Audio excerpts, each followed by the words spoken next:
Hi everyone, it's Matt from the NoNayNever podcast here again. Thanks for having us on.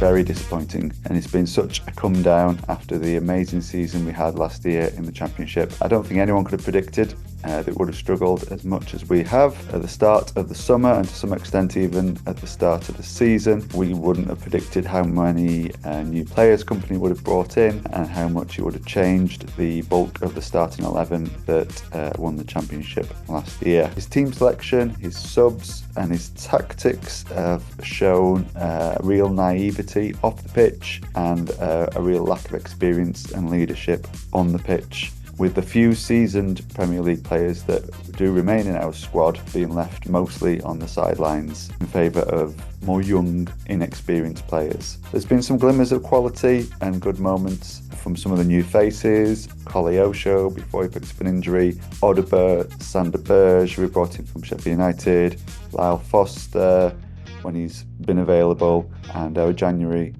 striker signing David Fofana, to name but a few. But we've just lost too many games against the teams around us.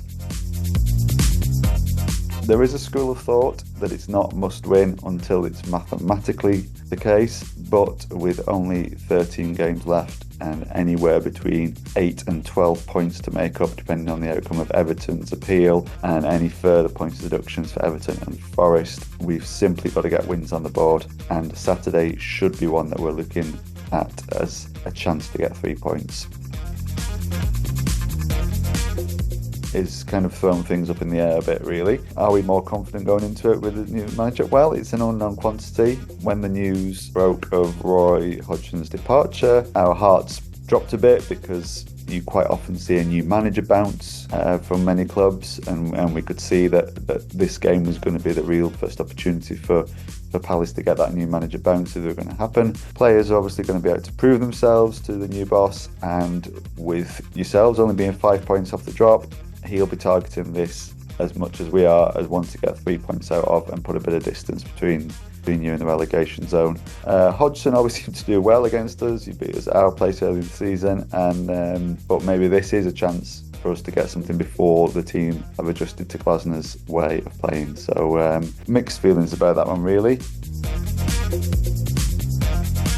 I mentioned earlier, Wilson Odobert and David Fofana are the two to look out for creating and taking chances for us, closely followed by Zeki Amdouni, who is in desperate need of a goal or an assist or something to just get him out of a bit of a slump that he's been in. After that, it's a bit of slim pickings, really, and it also depends on who company starts, but we have seen flashes of attacking quality from Sander Berge, who I mentioned before, and Jakob Brun-Larsen, so maybe keep an eye out for both of those. Like yourselves, we've been struggling to keep a clean sheet. We've not had a clean sheet since before Christmas, so I will go for a 2-2 draw on Saturday. Both teams probably to score, both teams to not be able to keep a clean sheet, and the points to be shared. Hope it's a good game, and all the best for the rest of the season afterwards.